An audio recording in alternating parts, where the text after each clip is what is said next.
former Prime Minister, Theresa May. Who'd have thought that with a Carlsberg, a fag in her mouth and a bag of chips, she'd have done a better job than Boris is doing right now. You couldn't do worse. Couldn't do a worse job. Welcome to the Popcorn Junkies. Welcome. We're here to review The Kingsman, the third in the Kingsman trilogy. And they've managed to sort of do every variation of the Kingsman, the Kingsman, the Kingsman, the Kingsman, the Kingsmen, the Kingsman. Yeah. The Kingsman. In this, it literally means the Kingsman. In this, it literally means the King's Man. This is a prequel to the other two that obviously star Taron Egerton. When I said that to the girls, they suddenly lost all interest in going to see this. I'm slightly of the opinion, though, that Taron Egerton's a bit overrated. So this really principally stars Ralph Fiennes. It's his film, as they say. It's absolutely his film. So if you don't like Ralph Fiennes, don't go and see it. If you say Ralph, people go nuts. Rafe. It's Rafe. Yeah, you've got to say Rafe. Rafe. Anyway, so it stars Ralph Fiennes. It's directed by Matthew Vaughn, who we've established as a bit of a geezer, haven't we? We call him the geezer Well, Mark director. calls him the geezer. Well, of course, he's from the Lock, Stock and Two Smoking Barrels, Snatch, Layer Cake, Kick-Ass, all that kind of stuff. He's done all the Kingsman films. He's a geezer. He's a geezer. You don't mess with him. He's a geezer director. He's a bit like Guy Ritchie. He's a geezer. This is part before the events of the subsequent two films, obviously. And it's about the sort of establishment of this curious band of sort of special agents, in a sense. Doesn't it literally mean the men to look after the king? Kind of, yeah. But what I like about this as a sort of franchise concept is these guys feel, or Ralph Fiennes feels, they can do a better job than the official people. And that's the kind of idea. I just felt it took a while to get started. It really did, didn't it?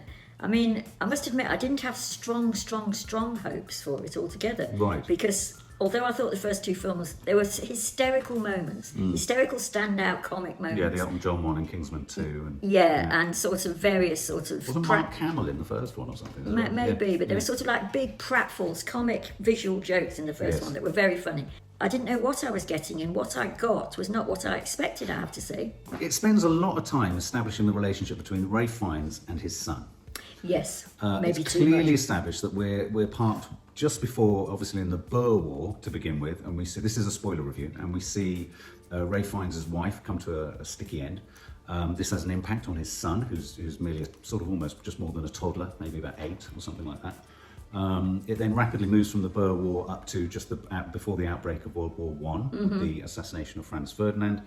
And really what's happening at this point is we have the son of Ralph Fiennes who's itching to serve his country, itching to get into the army.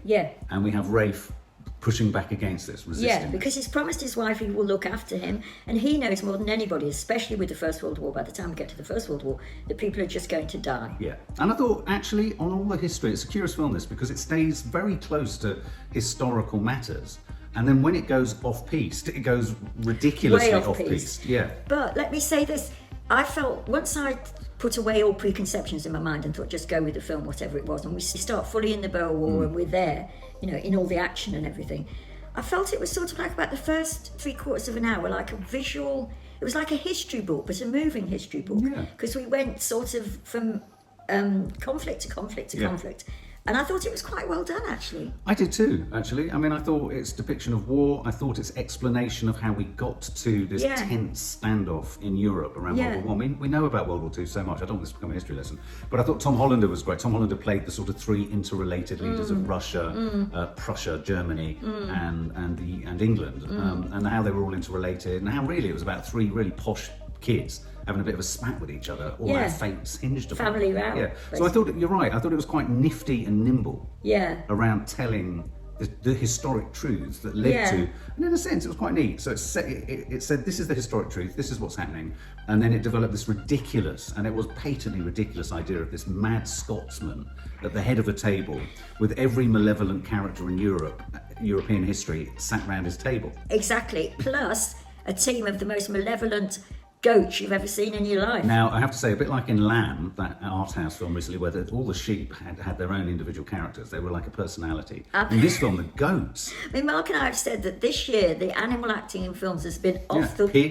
Pigs, lamb, goats, everything. There's a documentary called Cow coming out in a minute. Cow, So in a hut was a man, a Scottish man, who was pulling together all of these sort of, terrible naders and villains and all sorts of things. We don't see who them this man is. up an elevator.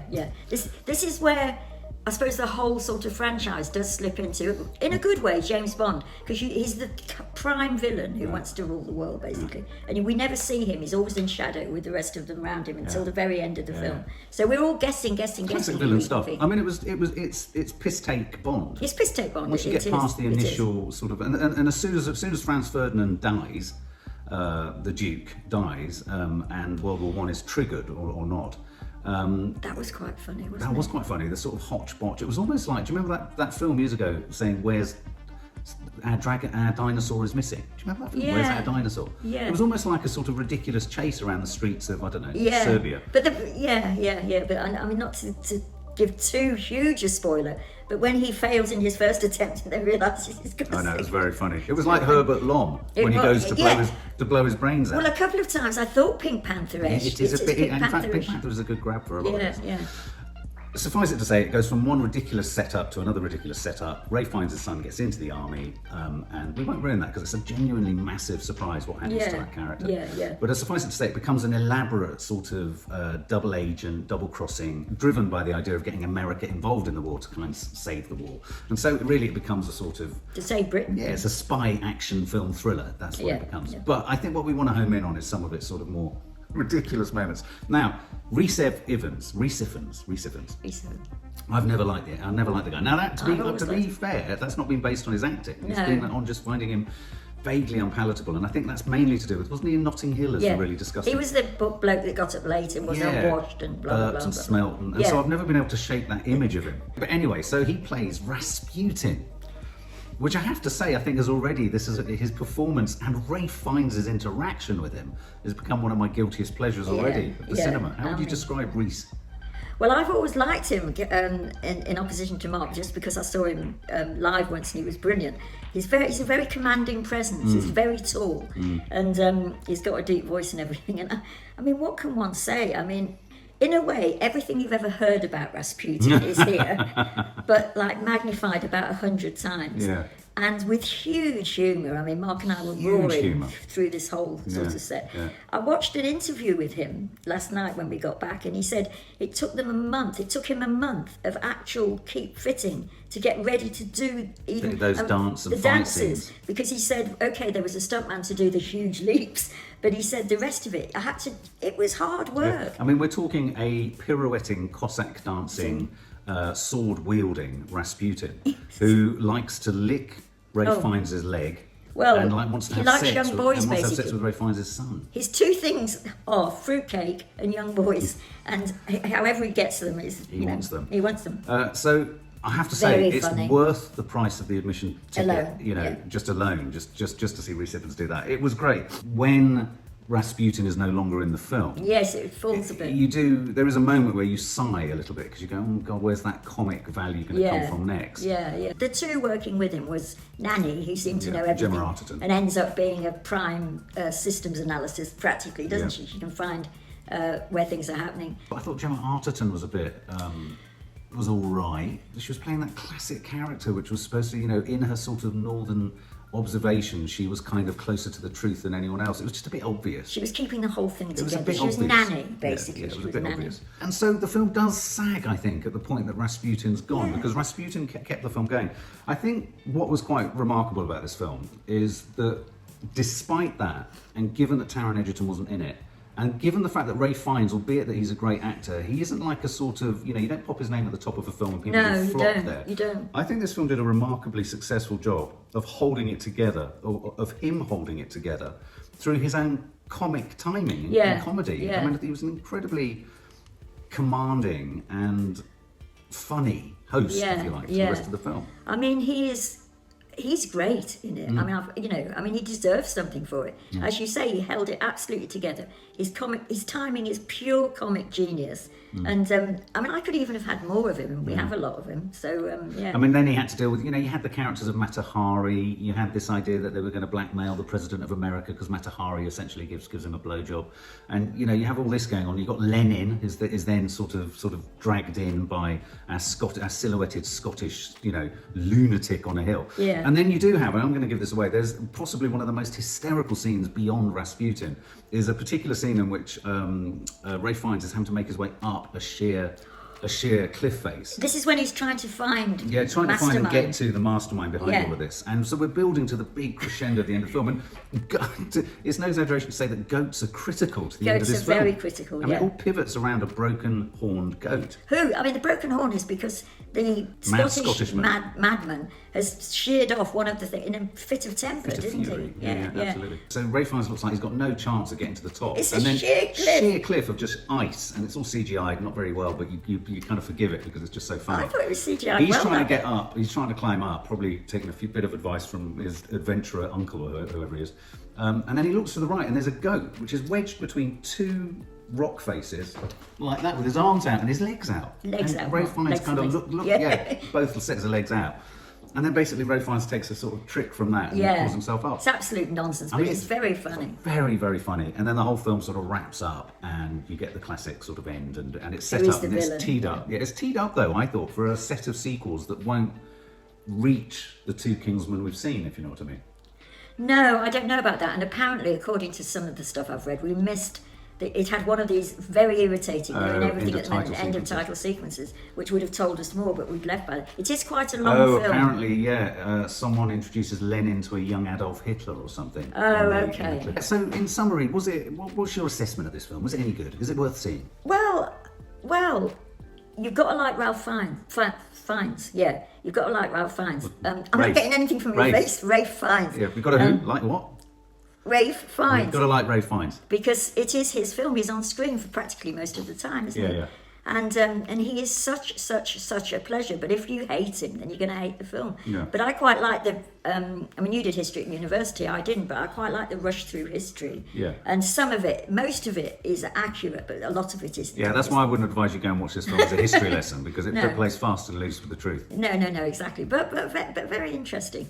And I found it thoroughly enjoyable. Yeah. Well, far more because I expected nothing. Yeah. I mean, I unlike the girls, I don't just feel nothing about Taron Egerton. I actively don't like him. So in that sense, I didn't like. Although I thought there were some great comic pieces in the first two. Yeah, I didn't he's like he's him not a in it. reason I'd see a film. No, nor at me. all. And in this, I mean, I would even go and see it again just to get more of Ralph Fiennes' expressions. I have to say, I have to give a shout out to the fight scenes. They were brilliantly choreographed. The fight scenes were They're great. really good. Yeah. They sort of reminded me, and I'm pleased they didn't try and do the slow-mo thing because Sherlock Holmes has cornered that. But they were as good as the fight scenes in Sherlock Holmes, which I know you're not a fan of. But they use a technology in the Sherlock Holmes films that no other film uses. Yeah. And you said about The Matrix, didn't you? It's, the fight scenes, I swear, because I'm so disappointed with the new Matrix, is better than The Matrix. Right, Yeah. So what would you give it? Blimey, that's a hard Hanging one. You Out to Dry being the first one. 70. 70, okay. Well, I thought it was a perfect Boxing Day film. Yeah. I think it's the kind of movie, really, that's why I want to get this review out quite quickly. I think you should go and see it. It's fun. It does necessitate you liking Ralph Fiennes. It does necessitate you liking quite a sort of plummy English sense of humour, because that is his humour. You've got an absolute treat with Rhys Ifans as Rasputin. And there were two genuine massive surprises in this, I think, in terms of the story. Yeah. Total shocks. We didn't see them coming, didn't see them happening. No, okay, I Can can't you think remember what what they they are. were? No, there was such One shit. pivoting around his son, Oh, yeah. and the other one pivoting around who the Mad Scotsman is. Yes, true. I think, and so in that sense, it does a right job of surprising you, and you go, oh bloody hell, I didn't see that. So there's a bit of a whodunit thing going on in there. It challenges your expectations as Yeah. well.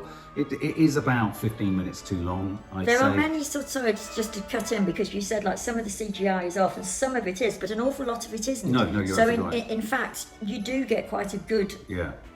Some of the long shots and some of the landscape shots are quite good. I Yeah, think. and so I'd say it's a very entertaining romp. It's an Yeah, entertaining exactly, romp with some exactly. very funny moments in it and some, gasp out loud type of moments too.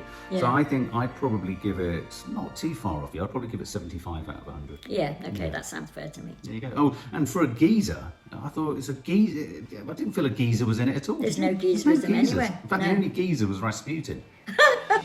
For more film and family fun, don't forget to click the subscribe button and make sure to click the bell to never miss an update.